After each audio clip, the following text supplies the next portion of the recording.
नमस्कार, मैं हूं कविता कौशिक और आपके सामने आज मैं सरल भाषा में लेकर प्रस्तुत हुई हूं माध्यमिक शिक्षा बोर्ड राजस्थान की सामाजिक विज्ञान कक्षा 10वीं का पहला पाठ। स्वर्णिम भारत प्रारंभ से 1206 ईस्वी तक। सामाजिक विज्ञान का ये इतिहास से संबंधित पाठ मैं सरल भाषा में समझाने का प्रयास करूंगी।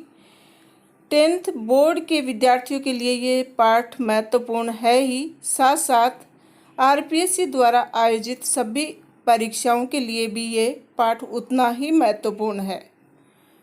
इसके अलावा रीट, पटवार, राजस्थान पुलिस, उसमें भी ये पाठ से बहुत ही महत्वपूर्ण क्वेश्चन पूछे जाते हैं। इसके लिए मेरे सभी फ्रेंड्स जो कि एग्ज़ाम की तैयारी कर रहे हैं, कॉम्पिटिटिव एग्ज़ाम की तैयारी कर रहे हैं, और वो विद्यार्थी जो 10th बोर्ड की एग्ज़ाम देना चाह रहे हैं, उन सभी के लिए ये पाठ अति महत्वपूर्ण है। चलिए, कक्षा 10वीं की सामाजिक ज्ञान से आज मैं शुरुआत कर रही हूँ। उसके बाद मैं 9th की पढ़ाऊँगी और फिर भूगोल, राजनीतिक विज्ञान, ये सब विषय भी मैं कंप्लीट करवाऊँगी। आपको अगर वीडियो अच्छा लगे तो इसको अधिक से अधिक विद्यार्थियों तक शेयर करें, लाइक करें, सब्सक्राइब करें। चलिए पाठ की शुरुआत करती हूँ। आज का पाठ है स्वर्णिम भारत प्रारंभ से 1206 ईस्वी तक। भारत का इतिहास एवं संस्कृति अपने प्रारंभिक काल से ही गौरवशाली रही है। भारत विश्व गुरु एवं सोने की चिड़िया कहलाता था। संपूर्ण विश्व को परिवार के रूप में मानना, वसुधैव कुटुंबकम तथा सभी के कल्याण और स्वास्थ्य की कामना करना हमारा आदर्श है। अर्थात सर्वे भवन्तु सुखिन सर्वे सन्तु निरामया, ये हमारा आदर्श रहा है और पूरा विश्व हमारा परिवार है, ये हमारी संस्कृति रही है। उत्खनन और पुरातात्विक अवशेषों के आधार पर भारतीय संस्कृति का विश्वव्यापी स्वरूप दिखाई देता है। उत्खनन मतलब खोज करना, खुदाई करना, और पुरातात्विक अवशेष मतलब पुराने जितने भी हमें साक्ष्य मिले, सबूत मिले, जिसके आधार पर हमें पता चला है कि भारत की संस्कृति और समाज किस प्रकार का था, तो उसके आधार पर भारतीय संस्कृति का विश्वव्यापी स्वरूप दिखाई देता है। समुद्र पार भारतीय प्रदेशों को द्वीपांतर कहा जाता था। शक्तिशाली जलयानों में यात्रा करके भारतीय Brahmadesh, Shyam, Indonesia, Malaysia, Australia, Borneo, Philippines, Japan व कोरिया तक पहुँचे और वहाँ अपनी राजनीतिक और सांस्कृतिक साम्राज्य स्थापित किया। तो कौन से देश में जलयान के द्वारा उन्होंने यात्रा की और वहाँ अपना मतलब राजनीतिक और सांस्कृतिक साम्राज्य स्थापित किया, उन देशों तक अपना व्यापार फैलाया। ये इम्पोर्टेंट है, आपको एग्जाम में पूछा जा सकता है। प्राचीन भारत में हमारे बंदरगाह एवं नाविक शक्ति अत्यधिक विकसित थी। सिंधु नदी में 6000 वर्ष पूर्व चलने वाले जलयानों का उल्लेख विद्वानों ने किया। भारतीय जल व थल दोनों भागों से विश्व के विभिन्न देशों में पहुँचे और वहाँ के निवासियों को अपने धर्म संस्कृति से परिचित करवाया। मतलब जल समुद्र के रास्ते से पहुँचे और थल मतलब ज़मीन के रास्ते से पहुँचे भारतीय अलग अलग दूसरे देशों में, और वहाँ हमारी जो संस्कृति है उससे वहाँ के लोगों को परिचित करवाया। इन साहसी वीरों ने भारतीय दर्शन विज्ञान, ज्योतिष, स्थापत्य, युद्ध शास्त्र, नीति शास्त्र, संगीत व वैदिक ग्रंथों का विश्व में प्रसार किया। भारत की प्राचीन सभ्यताओं का हमें प्रारंभ से ही विकसित स्वरूप दिखाई देता है। तो जितने हमें खुदाई से पता चला और जो हमें सबूत मिले, जो साक्ष्य मिले, उसके आधार पर हम कह सकते हैं कि हमारे भारत के वीर साहसी लोग पहले से ही भारत की संस्कृति को विदेशों तक फैलाने में कामयाब रहे। और यहाँ तक कि दर्शन विज्ञान, ज्योतिष, स्थापत्य, युद्ध शास्त्र, नीति शास्त्र, संगीत और वैदिक ग्रंथों का भी विश्व में हमारे देशवासियों ने प्रचार प्रसार किया। भारत की प्राचीन सभ्यताओं का हमें प्रारंभ से ही विकसित स्वरूप दिखाई देता है। सिंधु सरस्वती सभ्यता, वैदिक सभ्यता, रामायण एवं महाभारत कालीन सभ्यता, संस्कृति का काल भी भारत का स्वर्णिम काल रहा है।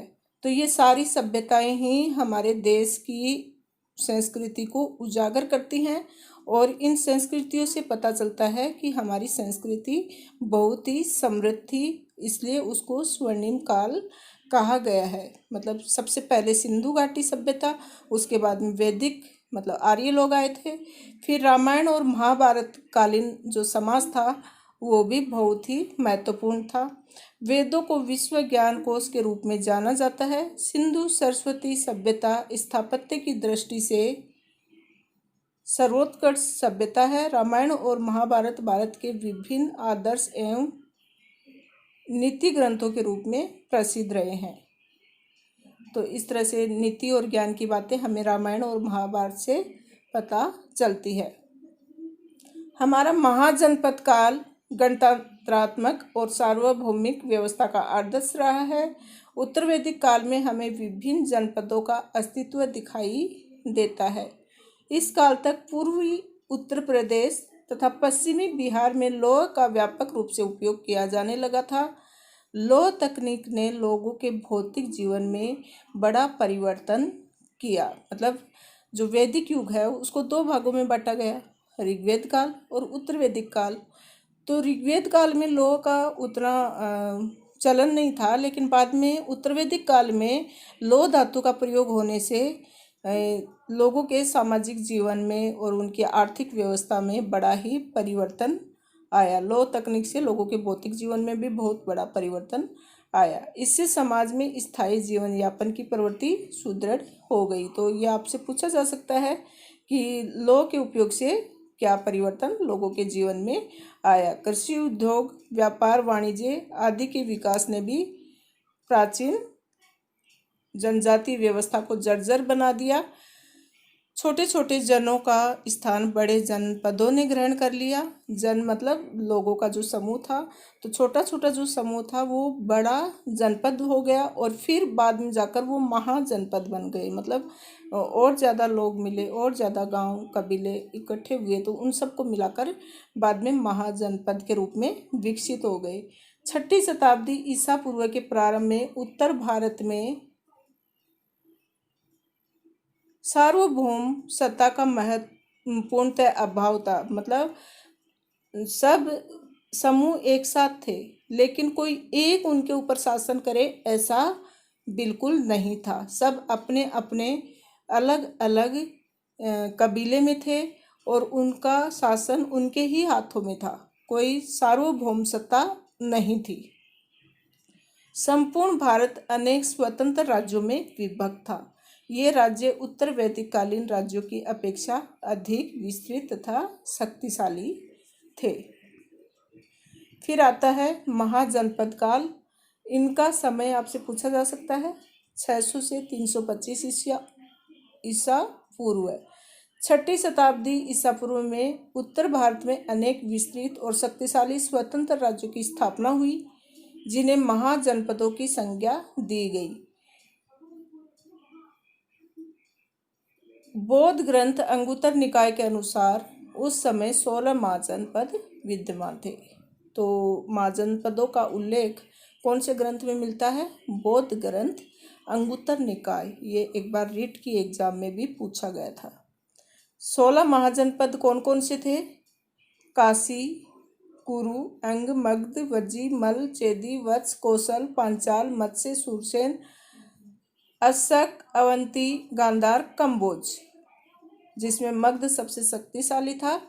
तो इनकी राजधानी कई बार एग्जाम में पूछी जा सकती है कि इस महाजनपद की राजधानी पहले कौन सी थी। तो काशी की वाराणसी थी, कुरु की इंद्रप्रस्थ, अंग की चंपा, मगध की राजगृह या गिरिवर्ज, वज्जी की विदेह या मिथिला, मल की कुशावती कुशीनारा, चेदी की शक्तिमती, वत्स की कौशाम्बी। इस तरह से सबकी राजधानी आपको याद करनी है। किसी की भी राजधानी एग्जाम में पूछी जा सकती है। उपयुक्त 16 महाजनपदों में 2 प्रकार के राज्य थे, राजतंत्र और गणतंत्र। राजतंत्र उनको कहते हैं जिसमें किसी एक राजा का शासन हो, और गणतंत्र वह होता है जो जनता के हाथों में शासन की बागडोर हो। कौशल, वत्स, अवंती, मगध उस समय सर्वाधिक शक्तिशाली राजतंत्र थे। तो राजतंत्र के अंतर्गत ये 4 महाजनपद मेन थे। कौन कौन से? कौशल, वत्स, अवंती और मगध।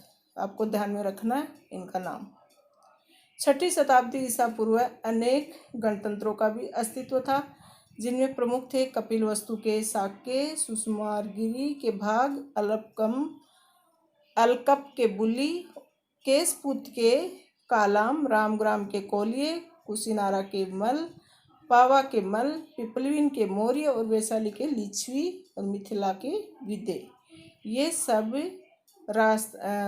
गणतंत्रों के अंतर्गत आते थे, गणतंत्र के महाजनपद थे।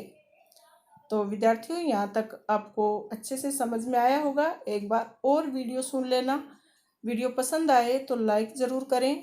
इसके आगे के भाग में हम मौर्य काल को पढ़ेंगे, जो मैं दूसरे पार्ट में लेकर आऊँगी।